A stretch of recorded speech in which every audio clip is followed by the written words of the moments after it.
என்டிஏல வந்து அமமுக இணைஞ்சிருக்காங்க சார். அமமுக தேஞ்சி போகிற மாதிரி இருந்த கட்சியை நிலைநிறுத்துறதுக்கு உரிய ஆக்கப்பூர்வமான வேலையை டிடிவி தினகரன் கையில் எடுத்திருக்காரு. வைத்திலிங்கம் அவர்கள் வந்து திமுகவில் போய் இணைஞ்சிருக்காரு ஓபிஎஸ் கிட்ட இருந்து.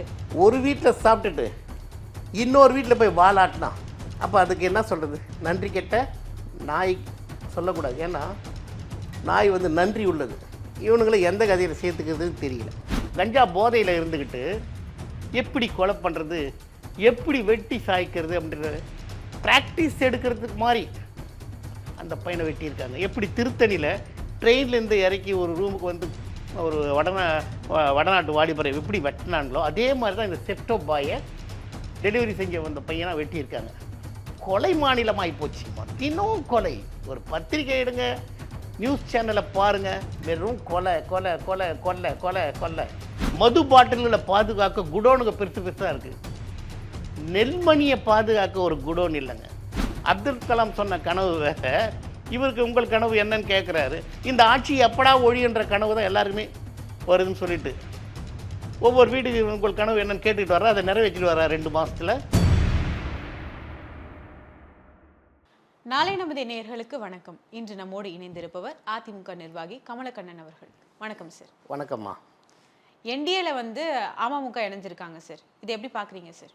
அமமுக இணைஞ்சிருக்கிறதுக்கு வந்து என்டிஏ கூட்டணியில் இணைஞ்சிருக்காங்கன்னா அந்த கட்சிக்கு வளர்ச்சி. அமமுக தேஞ்சி போகிற மாதிரி இருந்த கட்சியை நிலைநிறுத்துறதுக்கு உரிய ஆக்கப்பூர்வமான வேலையை டிடிவி தினகரன் கையில் எடுத்திருக்காருன்றது தான் நிச்சயம். இதில் மாற்று கருத்து சொல்ல ஒன்றுமே இல்லை. அவர் தன்னுடைய இயக்கத்தை நிலைநிறுத்திக்கிறதுக்காகவும் சட்டமன்றத்துக்குள்ளே வரத்துக்கும் வழிவகுத்துக்கிட்டார். ஒரு புத்திசாலித்தனமான முடிவு தினகரனுடைய முடிவு. இப்போ வந்து பார்த்தீங்கன்னா அதிமுகவில் வந்து பாஜக, பாமக, இப்போ அமமுக இணைஞ்சிருக்காங்க. ஒரு பக்கம் கூட்டணி வந்து இந்த பக்கம் வலுவாகிட்டே போகுது. திமுகவோட கூட்டணி நிலைமை என்ன சார்? இல்லை, அதாவது நீங்கள் கேட்குற கேள்வி கரெக்டு தான். இதுக்கு முன்னாடி ஒரு 2 நாளைக்கு முன்னாடி வரைக்கும் கூட பார்க்கும்பொழுது ராகுல் காந்திக்கும் நடிகர் விஜய்க்கும் நல்ல தொடர்பு இருந்தது. அதனால் கூட்டணி மாறுமா அப்படின்ற மாதிரி ஓடிட்டு இருந்தது. ஆனால் நேற்று வந்து ஒரு முடிவு ஆகிப்போச்சு. அவங்க கூட்டணியும் காங்கிரஸ் திமுக கூட்டணி பலமாயிடுச்சு, உறுதி ஆயிடுச்சுன்றது தான் உண்மை. ஆனால் அவங்க வந்து சீட் அதிகமாக கேட்குறாங்க, அமைச்சரவையில் இடம் கேட்குறாங்க. இது வந்து அண்ணாவோட ஒரு இது என்னன்னு கேட்டிங்கன்னா கொள்கை, மாநிலத்தில் சுயாட்சி, மத்தியில் கூட்டாட்சி. தமிழ்நாடு இது வரைக்கும் அப்படி தான் போய்கிட்டு இருக்குது. அது அப்படி போனால் தான் தமிழ்நாட்டில் ஒரு அரசியல் நிலைத்தன்மை இருக்கும். அது அவங்களுக்கு கொஞ்சம் இக்கட்டான சூழ்நிலையை உருவாக்கியிருக்கு. அது மட்டும் இல்லாமல் விடுதலை சிறுத்தைகளும் மந்திரி சபையில் பங்கு கேட்குற மாதிரி ஒரு கேள்வி போயிட்டு இருக்குது. ஆனால் அங்கே நிலையற்ற தன்மை இருக்குது. ஆனால் தமிழ்நாட்டில் அந்த மாதிரி வரலாறே இல்லை சார். நிச்சயமாக வரலாறு இல்லை, இனிமேல் வரலாறும் வராது. இதுதான் உண்மை. ஏன்னா இங்கே வந்து மாநிலத்தில் சுயாட்சி, மத்தியில் கூட்டாட்சி, இதுதான் சார். அடுத்ததாக பார்த்தீங்கன்னா வந்து வைத்திலிங்கம் அவர்கள் வந்து திமுகவில் போய் இணைஞ்சிருக்காரு ஓபிஎஸ் கிட்ட இருந்து. ராஜினாமாலாம் பண்ணிட்டார் எம்எல்ஏ பதவியை. இதெல்லாம் எப்படி எடுத்துக்கிறது? நம்ம ஏன் போகிறாரு அங்கேருந்து? அங்கே ஏன் ஓபிஎஸ் கிட்டேருந்து ஏன் போகிறாருன்னு கேட்டிங்களா? ஜீரோ பன்னீர்செல்வம் கிட்டேருந்து ஏன் போனாருன்னு கேட்டிங்களா? ஜீரோ பன்னீர்செல்வத்துக்கிட்ட இருந்து முதல்ல மனோஜ் பாண்டியன் திமுகவில் போய் சேர்ந்தார். அவர் கூட இருந்த புகழேந்தி மற்றும் சில அடுத்த கட்ட தலைவர்கள் இருந்தாங்க. எல்லாமே தனித்தனியாக போயிட்டாங்க. ஒருங்கிணைப்பு குழு அப்படி இப்படின்னு சொல்லிட்டு இவர்கிட்ட இருந்தது ஒரே ஒரு வைத்தியலிங்கம். இவராக ஏற்படுத்தி கொடுத்த தர்மர் என்ற ஒரு எம்பி கூட இருக்கார், ராஜ்யசபை எம்பி, மேல்சபை எம்பி. அதில் வந்து வைத்தியலிங்கம் ஊடாட்டிகிட்டு இருந்தார். அவர் தான் எல்லா செலவும் பண்ணிகிட்டு இருந்தது. ஓபிஎஸ் வந்து அவர் ஊரில் அவர் கிணத்துல குடிக்க தண்ணி கொடுக்காதவர். அறுத்த கைக்கு சுண்ணாம்பு வைக்க மாட்டாருன்னு சொல்லுவாங்க. அந்த மாதிரி ஒரு பார்ட்டி. அந்த ஆளுக்கிட்ட இருந்து வைத்தியலிங்கம் போயிட்டார். வைத்தியலிங்கம் வந்து திமுகவுக்கு அவங்க தான் திமுககாரங்களே பேச்சுவார்த்தை நடத்தி, அதாவது செந்தில் பாலாஜி மூலமாக ஏன்னா அவர் கொஞ்சம் அங்கே ஸ்ட்ராங்கான பர்சன், அவர் இருந்தால் நல்லா இருக்குமே அப்படின்ற அடிப்படையில் அதிமுகலேருந்து போல அவர் ஜீரோ பண்ணி செலுத்திட்டு தான் போயிருக்கார். அவர் மனோஜ் பாண்டியன் போனதும் சரி, இப்போ வைத்தியலிங்கம் போனதும் சரி, அவருக்கு அங்கே ஒரத்த நாடில் எம்எல்ஏ சீட்டு கொடுக்கறதா பேச்சுவார்த்தை நடத்தி போயிருக்காரு. அது அவரை ஸ்திரப்படுத்திக்கிறதுக்கு எப்படி என்டிஏ கூட்டணிக்குள்ள டிடிவி தினகரன் வந்தாரோ அதே மாதிரி திமுகவில் போனால் நமக்கு ஒரு சட்டமன்ற உறுப்பினர் அந்தஸ்து கிடைக்கும், அந்த அளவுக்கு தான் போயிருக்காரே தவிர நன்றி கெட்டவனுங்க. அதாவது ஒரு வீட்டில் சாப்பிட்டுட்டு இன்னொரு வீட்டில் போய் வாலாட்டினா அப்போ அதுக்கு என்ன சொல்கிறது? நன்றி கெட்ட நாய் சொல்லக்கூடாது. ஏன்னா நாய் வந்து நன்றி உள்ளது. இவனுங்களை எந்த கதையில் சேர்த்துக்கிறதுன்னு தெரியல. வைத்திலிங்கம் அங்கே போனதுனால திமுக கூட்டணிக்கும் திமுகவுக்கும் பலம் ஆயிடுமா சார்? ஒரத்தநாடு மட்டும் தஞ்சை மாவட்டத்தை பாதுகாக்கப்பட்ட வேளாண் மாவட்டம்னு அறிவித்தவர் எடப்பாடி பழனிசாமி, புரட்சி தமிழர் எடப்பாடி பழனிசாமி. அது மட்டும் இல்லாமல் அந்த இடத்துல வந்து கார்ப்பரேட் கம்பெனி வைக்கிறதுக்கோ, அங்கே ஒரு இடத்த ஏதாவது ஒரு கம்பெனி மாதிரி நிறுவனங்கள் நடத்துறதுக்கோ இடமே கிடையாது. அது பாதுகாக்கப்பட்ட வேளாண் மாவட்டமாக அறிவித்து அந்த இடத்துக்கு உரிய எல்லா வசதிகளும் செஞ்சு கொடுத்துருக்காரு எடப்பாடி பழனிசாமி. எப்படி எங்களுக்கு அது அங்கேயும் எங்களுக்கு உரியவங்க இருக்காங்கல்ல, அதை அவங்க பார்த்துக்குவாங்க. ஒரத்தநாடு வரைக்கும் அங்கேயே எங்களுக்கு ஒரு ஆள் இருக்கார், சேகர்னு சொல்லிட்டு, அவர் பார்த்துக்குவாரம்மா. ஒரத்தநாட்டிலேயே வைத்தியலிங்கம் வெற்றி பெறுவது கடினம் இந்த தடவை. தனக்கு ஒரு பாதுகாப்பு கிடைக்குமான்ற மாதிரி போயிருக்கார். பொதுவாக என்ன சொல்கிறாங்கன்னா, இப்போ அதிமுக எம்எல்ஏக்களோட லிஸ்ட் வந்து குறைஞ்சிட்டு வருது அப்படின்ற மாதிரி சொல்கிறாங்க சார். லிஸ்ட்டு இப்போ சட்டப்பேரவையில் வந்து இப்போ 62 எம்எல்ஏக்கள் தான் இருக்கிறாங்க அப்படின்றது. அது பன்னீர்செல்வம், அது ஜீரோ பன்னீர்செல்வம் அணி தனியாக பிரித்து வைக்கும்போது இன்னும் இருக்கிறது 2 மாதம். இதில் என்ன குறைஞ்சிட்டு வருது நிறைஞ்சிட்டு வருதுன்னு இந்த காலம் போயிட்டே இருக்குது. இது ஒரு பெரிய விஷயமாக பேசுறதே அது தவறுமா. அடுத்ததாக பார்த்தீங்கன்னா சார், இப்போ என்டிஏ மீட்டிங் வந்து நடக்க போகுது 23ஆம் தேதி மதுராந்தகத்தில். அதுக்கு எந்தெந்த மாதிரியான எதிர்பார்க்கப்படுது? இன்னும் சில கட்சிகள் வர்றதுக்கு வாய்ப்பு இருக்குது அப்படின்றத சொல்கிறாங்க. ஆமாம்மா. எந்த மாதிரியான கட்சிகள் வர வாய்ப்பு இருக்குது சார்? அது ஏற்கனவே நான் சொல்லியிருக்கேம்மா. நம்ம ஏசி சண்முகம், அப்புறம் ஜான் பாண்டியன், கேஏ கிருஷ்ணசாமி, எங்கள் கூட்டணியிலே இருக்கார் பூவை ஜெகன்மூர்த்தி, சில இஸ்லாமிய அமைப்புகள், கிறிஸ்துவ அமைப்புகள் சேரக்கூடிய வாய்ப்பு பிரகாசமாக இருக்குது. சரிங்க சார். அடுத்தது வந்து பார்த்தீங்கன்னா, இப்போ இந்த கூட்டணி வந்து அமமுக வந்து இணைஞ்சிருக்காங்க கூட்டணிக்கு. இதை வந்து விமர்சிக்கிற விதமாக வந்து இது மூழ்கும் கப்பல் அப்படின்னு சொல்லிட்டு காங்கிரஸ் செல்வ பெருந்தகை அவர்கள் வந்து சொல்லியிருக்காங்க. இந்த மாதிரி பேச்சுக்கெல்லாம் நம்ம எப்படி எடுத்துக்கிறது சார்? அதாவது செல்வ பெருந்தகையோட தனிப்பட்ட ஒரு செல்வ பெருந்தகைன்னு எடுக்கும்போது அவருடைய கட்ட பஞ்சாயத்து, ரவுடிசம், இதெல்லாம் அவர் பற்றி நிறைய புகார்கள் இருக்குது. இவர் வந்து சொல்கிறாரா எங்கள் அதிமுகவை பற்றி மூழ்கும் கப்பல்? கண்காணாத திசைக்கே போக போகிறீங்க. 234 தொகுதியில் 20-25 தொகுதி உங்கள் கூட்டணி வரதே கஷ்டம். அப்படி எங்கள் கூட்டணியும் பெருகிக்கிட்டு வருது, எழுச்சியாக இருக்க சொன்னார் எங்கள் எடப்பாடியார். கூட்டணியை நான் பார்த்துக்கிறேன், நீங்கள் வந்து கட்சி வேலையை பாருங்கன்னு எங்களுக்கு உத்தரவிட்டார். அந்த அவர் உத்தரவிட்ட நாங்களும் கட்சி வேலையை பண்ணி ஆட்டுறோம். அவரும் கூட்டணியை பலப்படுத்துறதுக்கு என்னென்ன வகையில் செய்யணுமோ அதெல்லாம் செஞ்சிட்ருக்கார். எங்கள் கூட்டணி பலப்பட்டுட்டு இருக்குது. மூழ்கும் கப்பல் உங்களுது தான். கண்காணாமல் அதை திசை அறியாமல் எந்த பக்கம் போகிறதுன்னு தேடிட்டு இருக்கீங்க. அதனால் எங்கள் இயக்கத்தை பார்த்து, எங்கள் கூட்டணியை பார்த்து மூழ்கும் கப்பல்னு சொல்ல பெருந்தகைக்கு எந்த வித இதுவும் ஏதாவது என்ன சொல்கிறது, அதுக்கு எந்தவித அருகதையும் செல்வ பெருந்தகைக்கு கிடையாது. நீ வந்து எங்கெங்கேயோ மாறி, அதாவது விடுதலை சிறுத்தைகள் இருந்து மாறி நாம் தமிழர் போய் அதுக்கப்புறம் திமுக அப்படிக்காக நீ மாறி மாறி வந்தவன். நீ பேசலாமா இந்த வார்த்தையை? நீ பேசுறதுக்கு துளி கூட அருகதை கிடையாது. செல்வ பெருந்தகை அவருடைய வேலையை பார்க்கட்டும். கலெக்ஷன் அவருக்கு நல்ல ரவுடிசம் கலெக்ஷன் நல்லா வருது, கட்ட பஞ்சாயத்து நல்லா வருது. இதை பார்த்துக்கிட்டு போக சொல்லுங்க. தன்னுடைய கட்சியில் உங்கள்கிட்ட ஒருங்கிணைறாங்களா? இந்த பொண்ணு கரூர், அந்த பொண்ணு பேர் எம்பி ஜோதிமணி, அழகு கேஸ் அழகிரி, அப்புறம் தங்கபாலு, இப்படி காங்கிரஸில் இருக்கிற தலைவர்கள் உங்கள்கிட்ட ஒருங்கிணைறாங்களா? அதை முதல்ல பாரு, அவங்கள ஒருங்கிணைக்கிறத பாரு.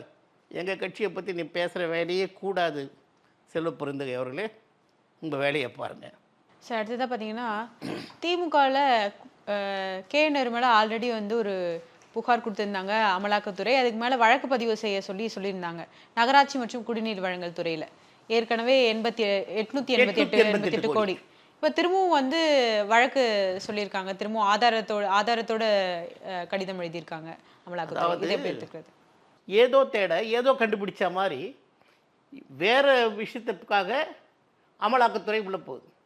கையங்களவுமா நம்ம கைபேசியில் இந்த ப்ரூஃப் கிடைக்குது. அண்ணா யூனிவர்சிட்டியில் 2.5 லட்சம் பேர் உதவி பொறியாளர், துணை பொறியாளர் சொல்லிட்டு இணை பொறியாளர் எக்ஸாம் 2.5 லட்சம் பேர் எழுதுகிறாங்க. அதில் 2580 பேர் என்னமோ செலக்ட் ஆகுறாங்க. அவங்களுக்கு வேலை வாய்ப்பு வழங்காமல் கேஎன் நேருவோட தம்பி மணிகண்டனும் இன்னொரு பேர் ரவிச்சந்திரன் நினைக்கிறேன், இவங்க 2 பேரும் அருண் இவங்க 2 பேரும் சேர்ந்து 35 லட்சம் 30 லட்சம் பேரம் பேசி ஏறக்குறைய 888 கோடி கையும் களவுமா கிடைக்குது. இதுலேருந்து காப்பாற்றிக்கு தான் வெங்கடேச பெருமாள், திருப்பதி வெங்கடேச பெருமாள் கோயிலுக்கு போயிட்டு 44 லட்சத்தை உணவு கொடுங்க அப்படின்னு சொல்லிட்டு கொடுத்துட்டு வந்திருக்காரு. கோயிலுக்கு போகாதவங்களாச்சு. சிவாஜி கணேசன் திருப்பதிக்கு போகிறதுக்கு திருப்பதி கணேசான்னு கூப்பிட்டவங்களாச்சு. கேஎன் நேரு போய் பணம் கொடுத்துட்டு வர அவர் கட்சி விட்டு விளக்க வேண்டியது தானே. இங்கே எப்படி அவனை மட்டும் சேர்த்து வச்சுக்கிட்டீங்க? கோயிலுக்கெல்லாம் போனாரு. அதாவது சட்டத்திலிருந்து, அதாவது சட்ட நுணுக்கங்கள்லேருந்து தன்னை காப்பாற்றிக்கிறதுக்காக சட்டநாதர் கோயில். கடவுள் எதுக்கு தொட வருவார்? நீ அநியாயம் பண்ணுறதுக்கும் அக்கிரம்பு பண்ணுறதுக்குமா? எத்தனை லட்சம் கோடிமா கேஎன் நேரு. அது வந்து நிச்சயமாக மேலும் மேலும் அந்த குடும்பமே கண்டிப்பாக உள்ளுக்கு போகும். சட்டசபையில் பார்த்தீங்கன்னா ஆளுநர் வந்து வெளிநடப்புலாம் பண்ணியிருந்தாரு. அதிமுக சார்பிலையும் வெளிநடப்பு பண்ணியிருந்தாங்க. என்ன காரணம் சார்? ஏதோ வந்து அவங்களோட ஆளுநர் உரையில் வந்து மாறுதல்கள் இருக்கிறதா சொல்லியிருக்காங்க ஆளுநர் மாளிகையிலேருந்து. அதாவது ஆளுநர் வாசிக்கணும்னு சொல்லிட்டு எல்லாமே யார் அரசு நடத்திட்டு வராங்களோ அவங்க தான் எழுதி கொடுப்பாங்க. அதால் ஆளுநர் படிக்கணும். அதையே ஆளுநர் எல்லாத்தையும் படிக்கணுன்ற சட்டம் இது அவருக்கு கிடையாது. எதை எதை நீக்கணுமோ, இங்கே வந்து போதையில்லா தமிழகம், கொலை மாநில தமிழகம், இது மாதிரி பாலியல் பலாத்காரம் இல்லாத தமிழகம், முன்னேறும் தமிழகம் சொல்லிட்டு நீ எதை எழுதி கொடு. அதெல்லாம் இன்றைக்கி நடந்துகிட்டு இருக்குதா? இன்றைய பிரச்சனைகள் என்ன, அதெல்லாம் நீக்கிட்டு அவர் படிக்கிறார். அவர் படிக்க கூட வைக்கல. ஆனால் அம்பேத்கர் சட்டம் எப்பவுமே வந்து ஆளுநர் ஜனாதிபதி முடிவுக்கு அதை உரை நிகழ்த்திட்ட முடிவுக்கு பின்னாடி தான் தேசிய கீதம் பாடணும். ஆனால் அதை மாற்றி அமைச்சாங்க. ஆளுநரோ ஜனாதிபதியோ உரையை தொடங்கிறதுக்கு முன்னாடி, கவர்னர் உரையை தொடங்கிறதுக்கு முன்னாடி தேசிய கீதம் பாடுறதும், அவர் பேசி முடித்த உடனே தேசிய கீதம் பாடுறதும் வழக்கமாக ஆயிடுப்போச்சு. இதை வந்து நீ அவர் வரும்போதே அவர் வெளியே அனுப்பணும், அவர் அசிங்கப்படுத்தணும், கேவலப்படுத்தணுன்ற ஒரே முடிவோட என்ன ஆச்சு? அவர் வந்தவுடனே தேசிய கீதம் இசையமைக்கலை. அதனால் தடுத்து நிறுத்தப்பட்டாச்சு. அவர் உடனே வெளிநடப்பு பண்ணிட்டார். ஒன்று சொல்லுவாங்க, ஆட்டுக்கு தாடியும் மாநிலத்துக்கு கவர்னர் எதுக்குன்னு. கவர்னர் என்றவர் நம்ம நாட்டு சட்டப்படி, பிரிட்டிஷ் அமைச்சு கொடுத்த சட்டப்படி பார்க்கும்பொழுது கவர்னர்ன்றது ஒரு ஸ்டேட்டோட முதல் குடிமகன். ஜனாதிபதின்றது முதல் குடிமகள் இல்லை குடிமகன் குடிமகள். இதுதான் அவங்களுக்குரிய மரியாதையை நாம் கொடுக்கணுன்ற இவங்க யாரையுமே மதிக்கிறது கிடையாது. திருடர்கள் முன்னேற்ற கழகத்தை சார்ந்தவங்க யாரையுமே மதிக்கிறது கிடையாது. அவருடைய அறிக்கையை சபாநாயகரே படிச்சிடுறார். சொல்லுவாங்க, அதாவது சொன்னேனே, ஆட்டுக்கு தாடிய மாநிலத்துக்கு கவர்னர் இதுக்குன்னு. அதாவது கடவுளுடைய சிருஷ்டி அமைப்பு இல்லை இயற்கையோட அமைப்பு அப்படின்னு நீங்கள் எடுத்துக்கிட்டாலும் அந்த தாடிக்கு ஆட்டுக்கு வச்சுருக்காங்கன்னா அதோட சீதோஷ நிலைக்கு மாறுதலுக்காகவும் என்ன குளிர் டைமில் அது சேஞ்ச் பண்ணிக்கிறதுக்காகவும் கடவுள் அதை அமைச்சிருக்கலாம், இல்லை இயற்கை அமைச்சிருக்கலாம். நமக்கே கூட கை கால் இப்படியே வச்சுருக்கணும், கண்ணை என் பின்னாடி வச்சுக்கூடாது கேட்க முடியுமா? ஆட்டுக்கு தாடி எது? எவ்வளோ முட்டாள்தனமான கேள்வி. ஆட்டுக்கு தாடி இருக்குது, அதோட நேச்சர், அது எப்படியோ கடவுள் அமைச்சதோ இயற்கை அமைச்சதோ. கவர்னர்ன்றது பிரிட்டிஷ் காலம் தொட்டு நமக்கு நடைமுறையில் வர்றது. இதை அசிங்கப்படுத்திருந்தாலும் அவர் வெளிநடப்பு பண்ணிட்டார். இதுதான் உண்மை. சார் இப்போது வந்து தேர்தலுக்கு இன்னும் 2 மாதங்கள் கூட இல்லை. அது அப்படி இருக்கும்போது இன்னும் சட்ட ஒழுங்கு பிரச்சனை வந்து சரியான மாதிரி தெரியலையே. வேளச்சேரியில் பார்த்தீங்கன்னா இன்றைக்கி டெலிவரி பாய் வந்து தாக்குதலில் ஈடுபட்டிருக்காங்க. ஒவ்வொரு நாளும் ஒவ்வொரு சம்பவங்கள் வருதே சார். அதாவது நீ கேட்ட கேள்வி கரெக்டுமா. அதாவது வேளச்சேரியில் செக் போஸ்ட்டில் இங்கே தான் பக்கத்தில் தான் இருக்குது செஃப்டோ டெலிவரி பாய். அவன் டெலிவரி கொடுக்க வந்திருக்கான். இவனுக்கு கஞ்சா போதையில் இருந்துக்கிட்டு எப்படி கொலை பண்ணுறது, எப்படி வெட்டி சாய்க்கிறது அப்படின்ற ப்ராக்டிஸ் எடுக்கிறதுக்கு மாதிரி அந்த பையனை வெட்டியிருக்காங்க. எப்படி திருத்தணியில் ட்ரெயின்லேருந்து இறக்கி ஒரு ரூமுக்கு வந்து ஒரு வடநாட்டு வாலிபரை எப்படி வெட்டினாங்களோ அதே மாதிரி தான் இந்த செப்டோ பாயை டெலிவரி செஞ்ச வந்த பையனாக வெட்டியிருக்காங்க. பொதுமக்கள் கொஞ்சம் அசந்து போயிருந்தால் அவனை கொலை பண்ணிருப்பாங்க. கொலை இல்லை, ஆனால் அவன் ஹாஸ்பிட்டலில் அட்மிட்டில் இருக்கான். அது ஏன் அப்படி போகிறீங்க? இன்றைக்கி திருப்பூர் பல்லடத்தில் இன்றைய நிலவரம் ஒரு பையனை ஒரு 2-3 பேர் சேர்ந்து வெட்டியிருக்கானுங்க. கொலை மாநிலமாகி போச்சுமா, தினம் கொலை. ஒரு பத்திரிக்கை எடுங்க, நியூஸ் சேனலை பாருங்கள், வெறும் கொலை கொலை கொலை கொலை கொலை கொலை. இன்னைக்கு இதெல்லாம் மக்கள் ஞாபகம் வச்சு தேர்தல் சமயத்தில் ஓட்டு போடுவாங்களா? மக்கள் ஞாபகம் வச்சின்னு சொல்கிறத விட மக்களுக்கு ஞாபகப்படுத்துங்க. நீங்களே சொல்லுங்கள், எனக்கு உங்கள் கட்சிக்காரங்களாம் மக்கள்கிட்ட இதெல்லாம் ஞாபகப்படுத்துங்க. நீங்களே சொல்லலாம், தப்பு ஒன்றும் கிடையாது. மக்களுக்கு ஞாபகப்படுத்தினா, ஏன்னா மக்களுக்கு இன்றைக்கி போராட்டம் ஜாஸ்தி. விலைவாசி ஏற்றம், கரண்ட்டு பில்லு ஏற்றம், வாடகை கொடுக்க முடியல, பையனை படிக்க வைக்க முடியல. ஏங்க நல்லா கவனிங்க, அம்மா வந்து லேப்டாப் கொடுத்தாங்க 10th முடித்தவொடனே. அவன் அப்போத்துலேருந்து ப்ராக்டிஸ் எடுத்துக்கிட்டே வரலாம் காலேஜ் முடிகிற தருவாயில். அவங்க ஏற்கனவே லேப்டாப் வாங்கி, ஏன்னா அவங்களுக்கு படிப்புக்கு தேவையானது. காலேஜ் முடிகிற தருவாயில் எடுத்துமே கொடுக்குறேன். இது காமெடி வேலையாக இல்லைங்க. முதல்வர் செய்கிறது எல்லாமே காமெடி வேலைங்க. செயல்படாத முதல்வர்ன்றதுக்கு பொம்மை முதல்வர் இதெல்லாம் ஒரு எடுத்துக்காட்டு. சார் வேலைக்கு போகும்போது அவங்க யூஸ் பண்ணுவாங்கல்ல சார் லேப்டாப்? வேலைக்கு போகும்போது அவங்க தான் ஃபைனல் இயருக்கும் வந்துட்டாங்களே, அவங்க ஏற்கனவே லேப்டாப் வச்சுருக்காங்களே. அதில் வேறு உன் படத்தையும் உன் புள்ள படத்தை உங்கள் அப்பா படத்தை போட்டு ஒட்டியிருக்கு. அதை ஐஷானுங்க முதல்ல ஓப்பன் பண்ண உடனே ஸ்டாலினை வாழ்த்தி பாட்டு, அதையும் ஐஷா. உங்களுக்கு எவ்வளவு அசிங்கம் இதெல்லாம். நாங்களும் கொடுத்தோம், அரசு முத்திரை இருக்கும், இவ்வளோதான். நீ இப்படியெல்லாம் கொடுக்குற, உன்னை நிச்சயமாக நிலைக்கல பார், அடுத்த நிமிஷமே அழிச்சானுங்க. அதனால் அவருடைய செயல் திட்டங்கள்லாம் நீங்கள் சட்டம் ஒழுங்கு கேட்குறீங்க. இன்றைக்கி கேட்டிங்கன்னா இன்றைய போராட்டம் வரைக்கும் பார்த்தீங்கன்னா மருத்துவர்கள் கோரிக்கை, தேர்தல் வாக்குறுதியை நிறைவேற்றக்கூடிய மருத்துவர்கள் போராட்டம் இன்றைய நிலைமை. வருவாய்த்துறை, கிராம உதவியாளர் நலச்சங்கம் இன்றைக்கி ஆர்ப்பாட்டம், மருத்துவர்கள் ஆர்ப்பாட்டம். அதுக்கடுத்து பொதுப்பணித்துறை, நீர்வளத்துறை தேர்தல் வாக்குறுதியை நிறைவேற்ற கோரி போராட்டம், ஆர்ப்பாட்டம். இப்படி பண்ணிக்கிட்டே இருக்காங்க.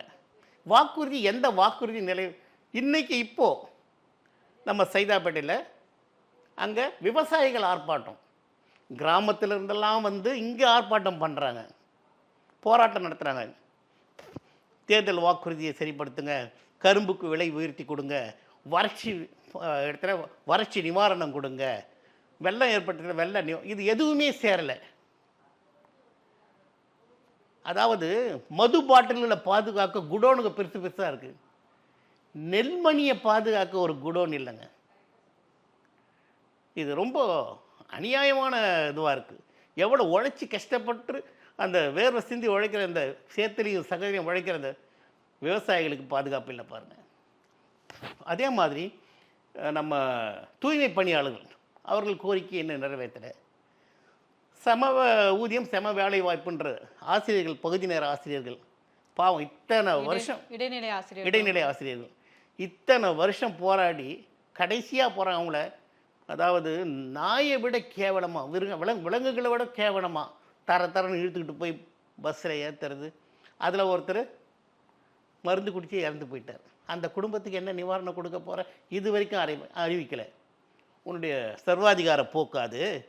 சர்வாதிகாரம் கொண்டு இரும்புக்காரம் கொண்டு நான் அடக்குவேன்னு சொன்னீங்க. யார்? கொலைகாரன் இல்லையா? இல்லை கஞ்சா போதை மெத்து அப்படி இப்படின்னு என்னென்னவோ போதை பழக்கம் சொல்கிறாங்களே அவங்களையா? எதை பின்ன மிஸ்டர் ஸ்டாலின் எதையே தேர்தல் வாக்குறுதியும் நிறைவேற்றலை. உன் துருப்பிடிச்ச இரும்பு கருத்தால் என்ன அவங்களெல்லாம் அடக்குன? தினம் கொலைகார மாநிலமா, கொள்ளைக்கார மாநிலமா? இன்னும் 2 மாதம் இருக்குல்ல சார், பண்ணுவாங்க சார். 2 மாதத்தில் பண்ணுவாங்களா?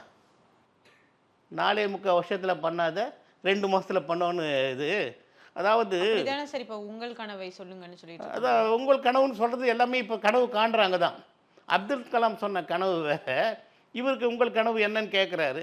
இந்த ஆட்சி எப்படா ஒழியுன்ற கனவு தான் எல்லாருமே வருதுன்னு சொல்லிட்டு ஒவ்வொரு வீட்டுக்கு உங்கள் கனவு என்னன்னு கேட்டுக்கிட்டு வர்றா, அதை நிறைவேற்றிட்டு வர்றா 2 மாதத்தில்.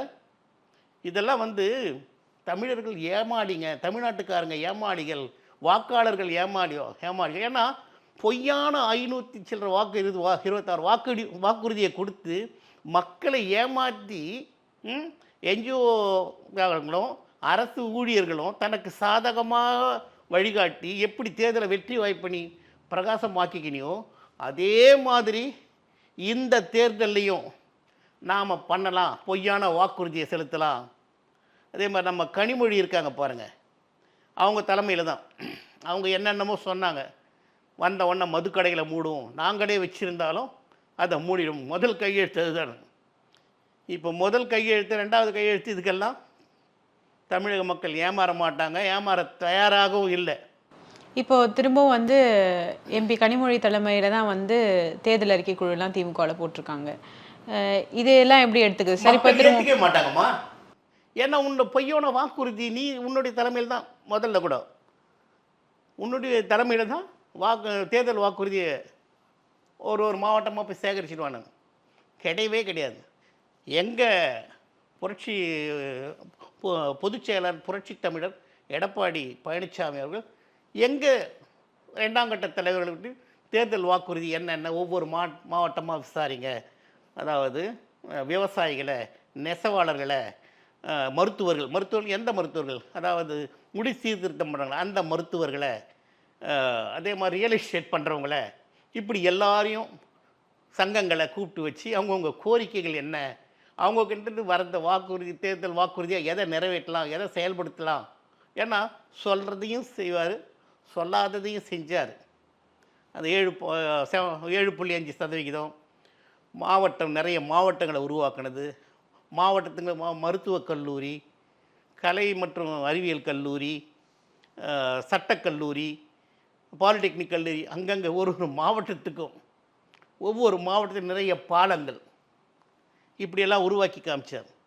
அப்போ பொதுமக்களுக்கு இப்போ புரிஞ்சுக்கிட்டாங்க, எடப்பாடி சொன்னால் செய்வார்.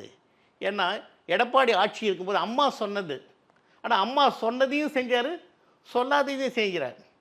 அப்போ பொதுமக்களுக்கு ஒரு கான்ஃபிடென்ட் வரும், இவர் தான் நமக்கான தலைவர், இவர் தான் நமக்கான வழிகாட்டி அப்படின்னு பொதுமக்களுக்கு நம்பிக்கை வரும்.